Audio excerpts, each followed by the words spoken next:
Assalamu alaikum урматтуу достор. Биз кушту түлөккө отургуздук.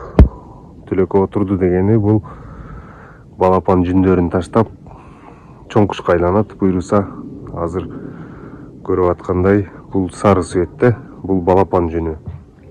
Бир жыл өткөндөн кийин бул көк цветке айланат. Көк цветке айланганда уже чоң кушка айланат да. Ошон үчүн биз түлөккө отургуздук. Бунун түлөгү примерно бир 3 айдан 4 айга чейин болот. Азыр марттын 17-леринде отурду. Биринчи жүнүн таштады. Буйруса бир июнь, июль, августтарга барып түлөгү бүтүп калат. Анан кайрадан башынан тренировка кылдырып, кайра охотага чыксак болот. Бул азыр балапан, мындайча айтканда, былтыркы. Бир жылдан кийин чоң кушка айланат. Көк цветте болуп калат. Дене жагы ак болот. Буну моундай кылып фанерадан жасадык. Узундугу 2,5 метр, бийиктиги 1,30. Анан чекеси полный тосулган. Эч жак көрүнбөйт. Айланасы полный тосулган. Анан үстү моундай тор менен тосконбуз.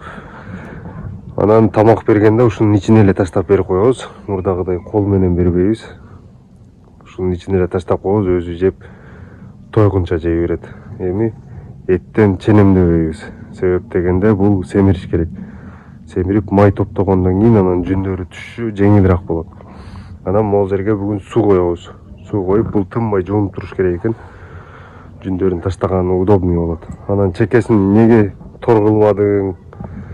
Капасындай түрмөгө окшоп калыптыр дегендер, бул если тор кыла турган болсо, бул унтула берет, сүзө берет да. Торду сүзүп жүрүп, анан тумшуктарын сындырып алат. Ошон үчүн чекесин фанера кылып койдук. Эчтекени көрбөсө, бул спокойный отурат.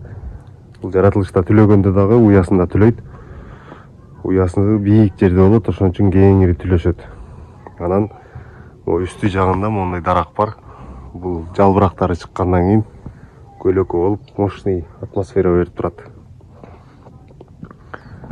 Ушундай достор, эгер түлөтө турган болсоңор, ушундай кылып куруп берип койсоңор, оңойраак болот экен. Эгер багы жипке байлап туруп эле бир жерге отургузуп коет көбүнчөчү, анда кичине неудобный болот экен да. Адамдар өтө берет, жапайылашпай калат. Мондай дарактын түгүнө эле 2,5 метрге 1,30 кылып берип койсоңор, спокойно отуруп түлөйт. Буну түлөгөндөн кийин башынан кайра үйрөтүбүз. Анан жанында грач бар.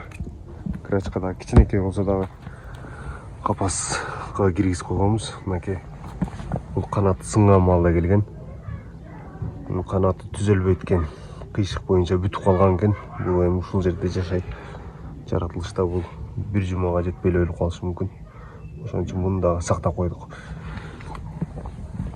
Ошо достор, дагы сурооңор болсо айткыла. Буну бир казакстандык бир мүнүшкөр бала айтты эле. Ушундай кылсаң турараак болот, мощный болот дегенден ушуну жасап, ушундай кылып жайгаштырып койдук. Эми жыйынтыгын бир 3-4 айда көрөбүз. Дагы жүндөрү түшүп баштаганда силерге көргөзүп турам.